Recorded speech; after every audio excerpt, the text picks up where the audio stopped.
Hey everybody, welcome back to my channel. I'm the Mellow Mama, and today I'll be talking all about gender prediction stuff and old wives' tales. If you're new here, what's up? I'm Kate. I talk all things conscious living, conscious respectful parenting with the help of lots of great books, resources, and of course, my own experience as a mom. But today, this is not an enlightening or educational video whatsoever. This is totally just for fun because I personally love this kind of content from time to time. I loved it in my first pregnancy with my son Donovan, and I loved it the second time around with my, I don't know, should I tell you guys the gender of this baby? If you followed me, and if you're a subscriber, you already know that I'm having a baby girl. So I guess I'll just say, with my daughter this time around. Sorry if that's a spoiler alert for this whole process of this video, but I decided to do it now that I know the gender in this pregnancy because I feel like it's fun to be like, listen, this is what was totally like, I don't know, going on. This is what was like true for me, or this is what I was experiencing in terms of these old wives' tales and like little gender prediction thingies. And this is actually what we're having, so I don't know. I feel like it'll be fun. But yes, we're having a baby girl, and here are, without further ado, some of the little questions that I've assessed for this pregnancy, and maybe I'll talk a little bit about the things that I experienced with my son as well. The first one is the heart rate, and apparently the lower the heart rate is, the more likely that it's a boy, and the higher, the more likely that it's a girl. And if you followed along with my most recent pregnancy update, you'll know that in one of my early midwife appointments, she told me that she suspected we were having a boy just because the heart rate was about 153 and it was like 14 weeks along, which is pretty low. So for me, that one was low, and so I would say boy. The next one is cravings. Are you craving sweets or salty and like meats and stuff like that? I can 100 and billion, thousand, trillion% say that with my son Donovan, I was totally craving meat and like salty snacks all the time. But this time around, I was definitely craving sweets for sure. Number one craving was sourdough toast with really, really good butter and honey and some mineral salt. Like, that's what I wanted every night. Even like Nutella, I was craving things like that. But yes, sweets all the way. Eating tons and tons of fruit. Yeah, night and day difference. So that one's a point for girl. The needle test. I don't know if you're familiar with this one. Let me know in the comments because this is something that I feel like every woman in my family has done since I was like so little. I remember people just, I don't know, at family gatherings, women for some reason would always end up pulling out either like a lot of time people refer to this as like a wedding ring test with like a strand of hair, but our family did it with a needle and a string, and you hold it over the wrist and see if it goes in a circle or back and forth and how many times. I don't know, you can look up this whole test. I think circle is a girl and back and forth is boy. And since I was like 12, it's always said boy, girl, boy, boy. I don't know about the boy, boy, if I'm gonna have 4 children or not, but it was boy, girl. So it's another point for girl. And you guys know the outcome. I have a son and I'm having a daughter. So there we go, another point for girl. But if you haven't done that, you should totally try it. And I find it interesting. Again, this is not like an enlightened conversation. Could totally be goofy. You might be like, I don't believe in any of this stuff. But my significant others definitely matched up. It's girl, boy, boy for him. So we shall see. Actually, and I will add that I think the reason all the women in my family always do this is because it's always accurate every single time for all of them. So it's just a fun little thing to do. Next was the Chinese calendar. I think I just did this on Google for the sake of this video, but I do remember looking this up when I was first expecting, and it was another point for girl. And I do remember that this was also accurate when I was pregnant with my son. The next one is nausea, and I didn't experience this in either pregnancy so far. So it's, I guess, a point for boy, but I will say that if you're watching this and you're pregnant and that's going on, I really, really recommend you checking out pro-metabolic eating, figuring out the root of your symptoms, and identifying how to like really nourish your body well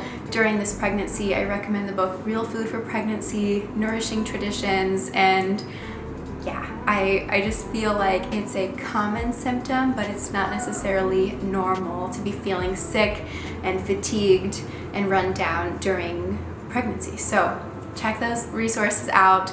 But for the sake of this video just being fun, don't sweat it if you're like, okay, I'm super sick, point for girl for you. For me, point for boy. Hey buddy. Hello. Okay, the next one is kind of unusual. It's something I've not heard. I say this is unusual even though I just said put a needle above your wrist and swing it around. So I guess they're all kind of weird. I'm talking about like ways people figure out the gender of their babies. Like if it's a boy or if it's a girl. So they say that if you have dreams about a baby girl, you're having a boy. If you have dreams about a baby boy, you're having a girl.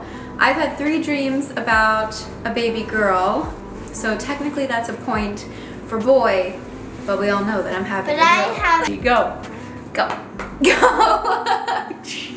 Also, a side note though, speaking of dreams, please let me know in the comments, just because this is a fun video and I feel like I can talk about whatever I want. If you did have dreams about your baby or your birth, if they were like kind of accurate, like you felt like you sort of knew your baby before they were born, like super connected to them, or or did your birth go the way that it did in your dream? Because that's totally what happened for me and my son. I felt like very familiar with him before he was born. I felt really connected to him.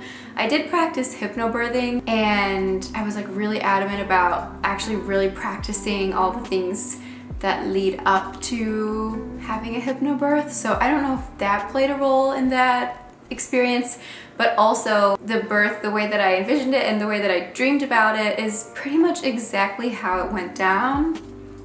And yeah, I've definitely had some dreams about my little girl, and I'm like, I feel like they're the same kind of dreams that I had with my son Donovan. So I'm interested to know if any of you other moms out there feel like you have a very intuitive connection to your children in the womb, or like in terms of labor and delivery experiences, if you dreamt about it and if it happened that way. Just because this is like super interesting to me and I feel like fun to talk about.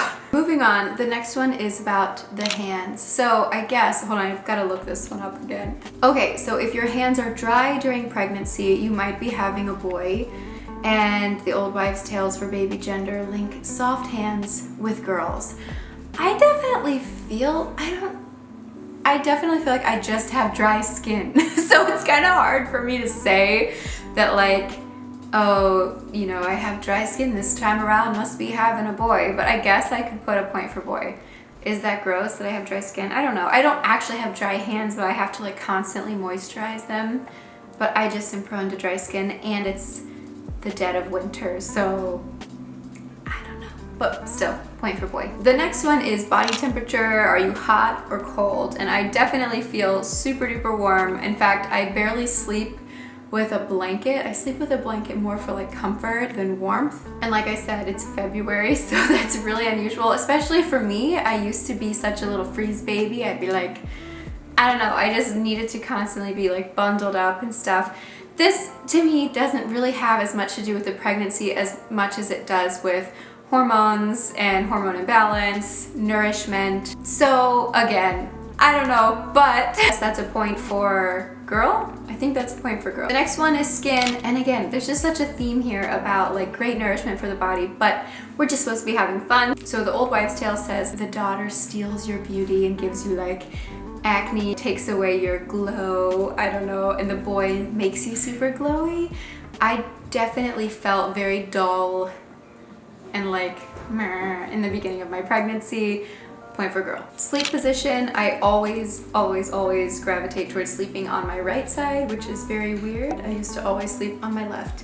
That's another point for girl. Okay, the whole family is home now, so there's definitely some background noise going on. But the next one, graceful or clumsy? I definitely feel more graceful than usual, actually, I will say. I feel like my balance has been really good in the gym and just everyday life. I don't feel, it says if you feel as though you're gliding through the day. I mean, I don't feel like I'm gliding, but I don't feel clumsy, so that's a point for girl. Mood changes slash moodiness slash calm or chill or sensitive. They say that if you are relaxed, calm, whatever, it's a point for boy. If you have been feeling a little bit moody and sensitive, it's a girl. I will say I've definitely been feeling not like necessarily moody or crazy, but a little bit. Like for me especially, I'm normally like a very relaxed person, very unfazed by pretty much anything and everything. But this pregnancy I have been like a little more sensitive about things in every direction. Mostly things that make me feel like emotional, but also I'll be very straightforward. Little things that like normally would not bother me at all have become like pet peeves, or I've been like, why? Like, why? So yeah, point for girl. The last one is, are you carrying high or low? And I heard this one all the time. And in fact, in general, like in the beginning of my pregnancy, when people would be like, it's a girl, I was like, what are you trying to say here, okay, people? Like, are you trying to say I look like a fluff ball? Because that's totally what I'm picking up. Especially when they were like super confident, and especially considering the other ones we've talked about too, where it's like, they're stealing your beauty and your luster. I'm like, cool, so you're saying I look like garbage. And maybe that goes back to my sensitivity and like slight moodiness, I'm not sure. But either way, obviously here, another point for girl, because I definitely have been carrying higher than with my son, where I felt like it was literally just like a little basketball belly. This time around, I feel like it's like my whole torso and like, yes, like this shape as opposed to this shape.